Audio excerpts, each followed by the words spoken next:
Well, greetings. Welcome to another edition of the Has Been podcast. I'm your resident Has Been. We record this on Thursday, January 22nd in 2026, and a lot to get to. Both basketball teams uh, were out on the West Coast. Finished up last night with the women at UCLA. So they'll get back in a more normal routine, I guess, coming up this week. Football, trying to complete its roster with portal additions uh, to finish out that process. Barry Odom's going to hold a media session on Friday to answer questions about what they've added and what the outlook is for the spring, and then the off season and all that kind of stuff. So, but starting with basketball, the men, lost at UCLA the other night. Basically a last second shot, um, 3-pointer.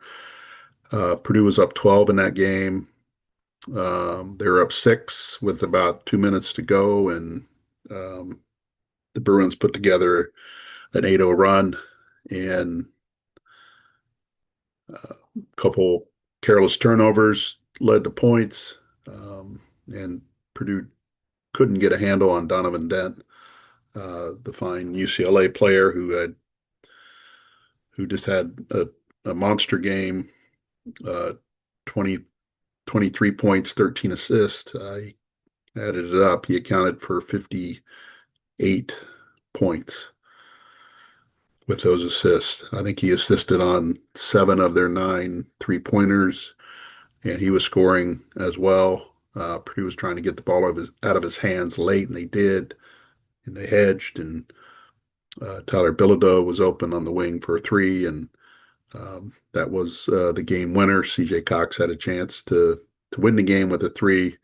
I mean, I don't know what play Purdue was running, and I'm not criticizing what they were doing. I'm just Braden Smith brought the ball up half court. CJ Cox was open, between the wing and the top of the key, and he fired her three, and that was it. I thought there might be a little bit more to that play, but you maybe Matt Painter just said go for the win, and it didn't work out. I mean, CJ had a good game. He had 16 points in the game, and was doing well offensively.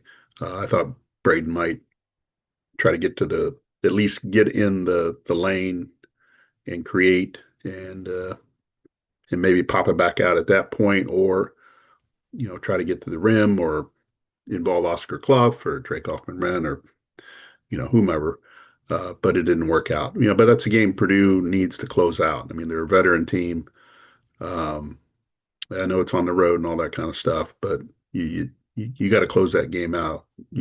They wrestled control that game back because they were down 5 kind of midway through the second half, and they seemed to have had settled themselves down to put themselves in a position. But again, two two turnovers down the stretch, led to UCLA getting the win, um, and UCLA was desperate because they'd come off a loss to Ohio State, um, where Mick Cronin, their coach, called out their toughness. So you knew that they were going to come with a high level of energy, but Purdue kind of zapped that early when they led by 12 in the first half. But they got things going. They started playing more physical, and Purdue's a physical team as well. But that's when you have when this Purdue team has um, a lead late like that, and they allow an 8-0 run to close the game. That's a bit disheartening because this team has plenty of experience, plenty of talent to close out a game like that. This is not a bunch of freshmen out there trying to find their way. These are Braden Smith and Fletcher Loyer, who have played a combined 230 games or something like that. Trey Kaufman-Renn's played many, many, many games. All these guys have played a lot of games. Um, and if you're going to win the league, you can't let a game like that slip away. It's another thing if UCLA just, controls the game from start to finish and Purdue could never get on track and played uphill, but Purdue was in control and then they were not. Now, what's this mean when as you get in deeper into the Big Ten season, we'll find out. I mean, Nebraska is still undefeated. Um, they're the team to chase, and I wouldn't discount Nebraska winning. Number one, winning the Big Ten. Number two, winning the national championship. You just have IU football as an example of what can happen. IU is a basketball school until now they're a football school because they won the national title. Because I don't think people gave them enough credit over the course of the last 2 years to say this is real, this is happening. And you get to midway through the football season and they go to Oregon and win. I think that woke some people up, but I don't firmly believe most most of the country was on board with IU winning the national championship until it actually happened. And you could create a parallel with Nebraska basketball. No one really wants to believe that Nebraska basketball, A, is undefeated, even though the record says the Huskers are. Uh, Programs like that have to continue to prove themselves because they haven't done it before.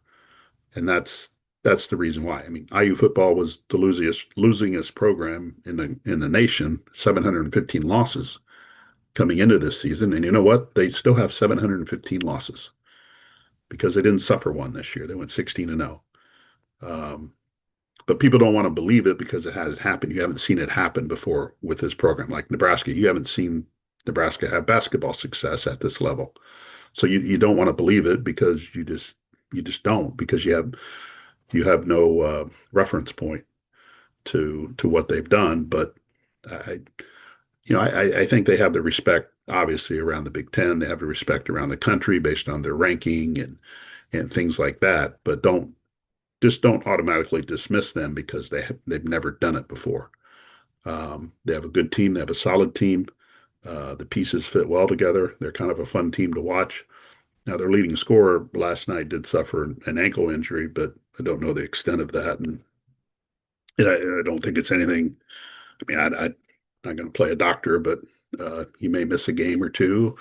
Um, so once they evaluate him, but yeah, just don't dismiss Nebraska because they've never done it before. But from Purdue standpoint, they're obviously still in the race for the Big Ten championship. They get to play Nebraska uh, at Nebraska in February, and Nebraska still has to play Michigan at Michigan. I think they get Illinois at home. They've already beaten Michigan State, um, so they've proven themselves. But we'll see. There's a reason why no college basketball team has gone undefeated from start to finish in 50 years. It's hard to do just based on the volume of games and other circumstances, but they've met every challenge up to this point. I would expect they'll continue to do that. But once you get into February, the schedule changes a little bit and the pressure ramps up as far as what you're trying to do. But you also have to understand that Nebraska's when the Big Ten puts these schedules together, they want marquee games with their brand names in February. That's why you have Purdue playing Michigan. Purdue, plays Illinois on coming up on Saturday. Purdue and IU are games late January, February all the time because of the brand names, Michigan, Michigan State, Ohio State, so on and so forth. Nebraska would not have factored into that equation when the schedule was put together. They were not counting on Nebraska playing marquee games in February. Um, so that as I said, they played Michigan State already. They played Ohio State already. Um, so they would not kind of face the same kind of schedule that the brand names face in February because it's all done because that's what TV wants. Now that you get through college football season, the NFL playoffs are winding down. The attention in February after the Super Bowl kind of shifts to college basketball, and that's when you see a lot of the marquee uh, matchups out there. But anyway, Purdue's still in good shape. They get Illinois Saturday. Need to get Fletcher Lawyer going from a shooting standpoint. He's scuffling a little bit, but it's life as a shooter. It's going to happen. Trey Kaufman-Renn, I think, the game at UCLA, I think allowed him to come around a little bit better. Um, they're just Purdue's just not playing at the level that you think they probably should be as we get into late January here. Um, but it's there. I mean, the whole season's a grind, and now we're getting to the midway point, um, where you're going to get marquee games coming up. Um, but I think Purdue's still in good shape. They have a lot of their big games at home, including Saturday against Illinois. You got Michigan at home in February, Michigan State at home in late February. They play Indiana twice, once in Mackey and down, and the other time in Bloomington. Interesting. The game in Bloomington next week will be IU's first basketball game since they won the football national championship. So they'll probably be parading that trophy out there at some point to light a fire into the crowd and um, hopefully, from their standpoint, lead them to victory. But um, again, Purdue's in good shape. I still think the question now a little bit, and it's still early to maybe really talk about this in depth, is what happens down the line when you get to the NCAA tournament, um, as far as where Purdue will go, what seed they'll be.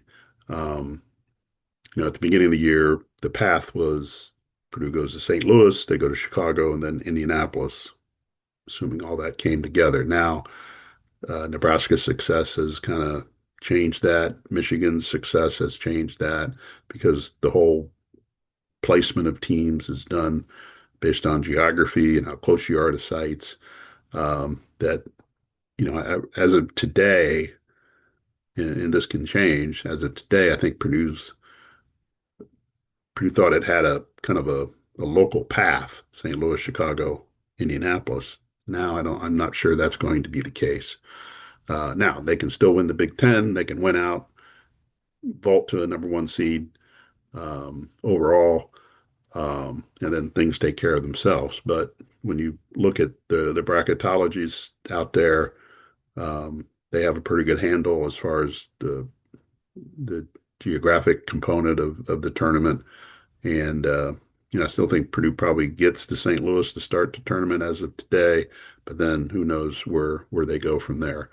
You always want to be closer to home to help, with your fans, but uh, just kind of cut down on the travel and stuff. But that's a subject for another time as we get closer and get deeper into it. Lots will change between now and then, and the picture will become clear after that. But Saturday's a big game for Purdue from the Big Ten standpoint. Illinois got one loss, Purdue's got one loss, Michigan's got one loss, Michigan State's got one loss, and Nebraska's sitting there undefeated. You want to get in the top four to get a double bye in the Big Ten tournament, and that's where the race is right now from that standpoint. Women's basketball, not a good night in LA. Uh, Not a surprise. They got uh, beat by 48 at UCLA. UCLA is just at a completely different level than Purdue and most of the Big Ten. I mean, I expect the Bruins to go 18-0 in the league. Um, they beat Maryland last weekend by 30. That would be one of their challengers. Iowa's the only other undefeated team in the women's part of the Big Ten. Um, and they'll play, I think, on February 1st, UCLA and Iowa. Iowa's got to play Maryland and some other teams, but UCLA's got the best starting five in the conference, and maybe one of the best starting fives in the country. They certainly have the best starting five in the conference, and it's Purdue's second 48-point loss this year. They lost at Michigan to open the Big Ten in early December. Their third 40-point loss of the season. They lost at Kentucky by 41. But again, it wasn't a surprise. If you're looking for encouraging signs out of that game, and it might be hard in a 48 point loss, but Avery Gordon got more minutes. She was able to battle up against Lauren Betts, the front runner for Big Ten Player of the Year, 267 players battling each other. Now, not every possession Avery Gordon went against Lauren Betts, but Avery held her own, 13 points, 4-4 shooting, second straight double figure scoring. She scored in double figures at USC. And now the question is, how does Katie Gerald's incorporate her into the center rotation? Because she's probably going to play max 20 minutes a game. She's played 17 in the last two games, but now you know she's getting some experience, and obviously going against Lauren Betts really helps. And what's her role now moving forward? How can she help this team secure a spot in the Big Ten tournament and maybe beyond? Um, but again, it's going to be 15 to 20 minutes a game. But if you can get double figure points out of her in that period of time, then that's huge benefit. But now the challenge is for Katie Gerald's to manage that position and get the most production out of that position, not just one individual, but get the most production out of that position that they can to help them, navigate the rest of the conference season. Nia Smith had 14 points against the Bruins. She's ever since she's moved in the starting lineup, her shooting has come back, or her shooting has emerged. She was 5 of 39 to start, but she's maybe the player they thought they were going to get out of the portal is starting to emerge a little bit. But Sunday's game at IU is kind of a must win for Purdue. Now, IU plays Ohio State tonight, Thursday night. They're likely going to lose that game. Then they would come into Mackey Arena on Sunday at 0-8 in the Big Ten. I can't remember the last time that happened for them. It's been more than a decade. Probably the first time under Terry Morin that IU is winless in the Big Ten, 8 games. But, Purdue needs to win that game.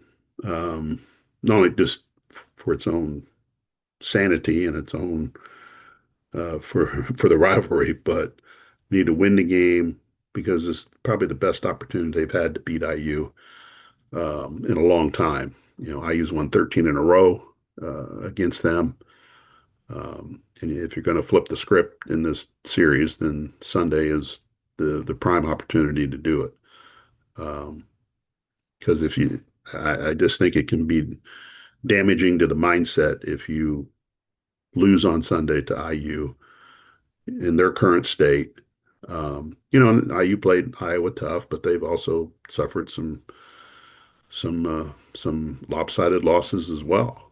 There's been a couple games where they've scored 4, 6 points in a quarter. Purdue needs to take advantage of the home court, and they need to take advantage of where IU is at right now, and snap the losing streak to them, but also take another step in securing a spot in the Big Ten tournament. I think they're still in good shape because of who they have coming up still. Rutgers is really bad. Penn State is really bad. Northwestern's not good. You get those 3 wins, you're up to 5, and you pretty much secure yourself. There's a path for Purdue to get to the Big Ten tournament, even if they lose to IU twice. But again, I think it does more damage to the mindset if you lose to IU this year than in any other years because of where IU is at right now. Purdue's trying to push itself forward out of the basement. Had a 2-game winning streak against Wisconsin and Washington. Then they go to the West Coast, which was expected that they would lose 2 games. But now you got to bounce back and really, really get a win on Sunday. Mike Bobinski has said he wants to see progress and a sense of direction. If you lose, it's a bit of a step back. It's not the end of the world step back, but the opportunity is there to kind of erase, to push this thing forward. We're not talking a huge step forward, but just push this thing forward. And sorry about that. And that's what needs to happen. Again, I don't think you've had a better opportunity to beat Indiana going into a game than what's coming up Sunday. Now they've in this losing streak they've been to overtime a couple of times with IU. So when you got in the game, you've had the opportunity. But as you start the game, I'm not sure Purdue has been in this kind of position in recent memory to knock off IU and in that losing streak, and it would give Katie her 300th career win between Marion and Purdue, which would be a sidebar to the whole thing. But they need it for their psyche. I just think they do. Now, again, you have transfers and stuff that don't know the history as much as if you had all high school players that have been in the program 2 or 3 years, that type of thing. But I think the psyche of the fan base and how they view this program um, would be a win would help um, in that regard. Again, a loss doesn't take them. I don't think takes them out of anything, but a win kind of solidifies that. Okay, you're probably going to be in the Big Ten tournament, assuming you beat Rutgers, Penn State, Northwestern, or a combination of those teams, because Rutgers and Penn State aren't going to win many games other than when they play each other. Northwestern probably is not going to win more than 3 games in the Big Ten. If you can get above 3, get to 4, maybe 5, then you're in good shape to make the tournament. Because Wisconsin's already going to be in the Big Ten tournament. They have 5 wins. They're 5-4, so they're not going to be down at the bottom. And Purdue have some other opportunities. Oregon comes here, and Oregon appears to be a team Purdue could match up well with at home. Um, so Purdue goes to Indiana as well, um, and that'll be another opportunity on Super Bowl Sunday. But anyway, that's coming up for the women football. Again, they're just adding to the portal. I think they're up to 26 portal edition. Does that sound right? Let me check real quick. 28, 28 portal editions. Um, as they work through this process. And again, Barry Odom's going to talk on Friday about the process of the players that are coming in, um, changes to the coaching staff, why he brought Kevin Kane back as the defensive coordinator. I'm not as hung up on it as maybe others in in my business, um, but he still has to answer the questions of why he brought him back. Um, and whatever the reasons are, he's going to say it. Um, but the proof will be what happens on the field. And I'm not going to sit here and say Kevin Kane's the greatest defensive coordinator in the history of college football, because it's not true. But there's a reason why Barry Odom hired him to bring him back, and he'll have a chance to explain that on Friday, why he did what he did and some other coaching changes, but have a chance to address his portal class, what they're going to bring. Um, for some reason, Purdue keeps getting players from Georgia.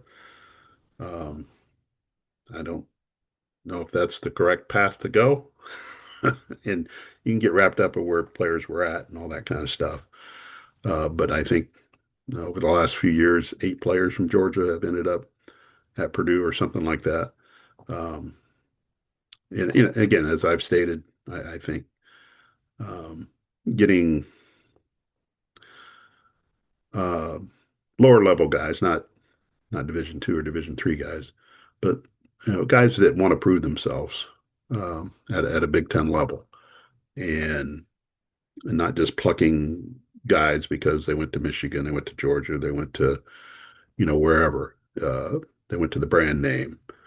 Guys. I know one of their players is from Jackson State, so he's a guy that wants to prove himself, and they've got other players in similar situations that want to prove themselves, and I think you get more out of those players who have the mindset that they want to showcase their abilities, but also help Purdue win and all that kind of stuff. So, again, we're a long way off. I mean, there's from the football season. You got spring practice. The roster won't be complete at that point. You'll still have players leave because you can leave school, enroll somewhere else. You don't have to go through the portal to leave. So there's a lot of loopholes there that you get around, and I would expect at some point here coming up, there's going to be a change in the calendar um, where I think spring practice is going to be uh, how we see spring practice in the future. I think will change. I think there's a push to do um, a series of OTAs similar to what the NFL does uh, over the course of spring and summer as you work to get your roster here because a lot of the calendar is set up for players to get in the portal, get to their new location, get enrolled in second semester classes so they can participate in spring practice. And it just seems like it's you're fitting the square peg in the round hole situation. It just doesn't work as smoothly as it should. But if you take away the spring practice element, where coaches would like to have as many players as possible at spring practice, just to integrate them into the system, I think you could alleviate some of those problems. The portal thing, the whole sport doesn't work now because you have this thing called academics in class that players have to go to. If you took the academic part out of it, then everything would be fine but schools aren't changing their calendars, their academic calendars to accommodate, athletics. They're just not. These calendars are set way in advance, and that's the most important thing when you get right down to it.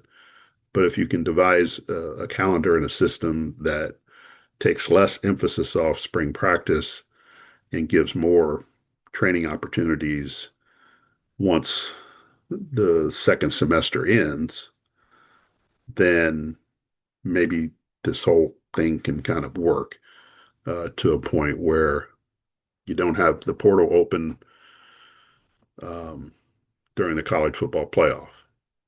The basketball uh, powers that be finally move their calendar back to after the national championship game where the portal would open, where last year it was opening during the NCAA tournament. Football's had a similar problem uh, where you've got guys, jumping in the portal while you're still playing your season. It adds to the confusion, it adds to the chaos, and I like chaos, but chaos is not necessary when it doesn't have to be. Um, so maybe that's something that happens down the line, but that would be my rant for today. But anyway, big week for both basketball teams and football again, just putting its roster together and trying to figure out, how it's going to work going into to next season. And I don't know if you've seen this, but Mike Bobinski had a kind of a media roundtable a couple weeks ago. He did mention that next year's schedule, um, non-conference schedule is pretty well set. Purdue's going to host Indiana State, Wake Forest, and Notre Dame. But then in 2027, North Carolina was supposed to come here. That game is going to get pushed. Maybe the whole series will get pushed into the 2030s. And they're probably going to announce at some point that they've replaced North Carolina with a non-Power Four program, home game. I don't know when that'll be. Yeah, but the other thing with football is that the Big Ten football schedule, the actual conference games, the order of the conference games, and the dates that they're played will be announced on Tuesday on BTN. I think it's 5:30. Is that right? Drop my piece of paper. Sorry. 5:30. Um, Probably a couple things to look for in that is, I mean, the IU game will be at the end of the year. The question is it Friday or Saturday? Last year's game was on Friday night. Does the Big Ten and the TV partners do the same thing? Are they going to give both teams a bye before that? I hope not. Purdue's going out west to UCLA. Does that happen early or late?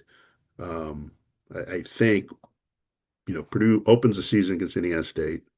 Next week they play Wake Forest, and according to the non-conference schedule, there's a off week between Wake Forest and Notre Dame.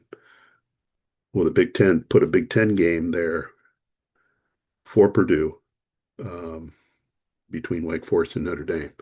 And would that potentially be the trip to UCLA? Might be. Um, but then, the rest of the schedule, don't know. Again, not sure when the off weeks are going to fall. But I mean, we know the home and aways. Purdue's going to, if I can use my cheat sheet here, Purdue has road games at Illinois, um, at Penn State, at Iowa, and at Indiana. Their home Big Ten games are, and the other road game is at UCLA. Their home Big Ten games are Minnesota, Washington, Maryland, and Wisconsin. How how this pieces together when their off week is. There's Halloween falls on a Saturday this year. Will Purdue get a home game on Halloween? And what would that mean? What costumes would people wear? Spooky, spooky, spooky. Would Purdue go all black that day if they played at home? Would they go all black if they played on the road? Who knows? Promotions, all this kind of stuff plays a factor. But anyway, we'll know the order of games and what day homecoming is and all that kind of stuff. Um, Coming up on Tuesday, it'll be on BTN. All righty. Well, again, thanks for stopping by. Appreciate it. We'll get together again next week to recap what happened on the basketball front and see be able to talk about the Big Ten football schedule and the order of games and because remember Purdue had a brutal November last year. Michigan, Ohio State, Washington, and Indiana. We'll see if there's some adjustments made to that. There's usually an overreaction to things like that. Um, oh, we gave him that. Now let's not make it so difficult. Let's spread that out a little bit. So we'll see what happens. All right, appreciate it. Thanks, and have a good day.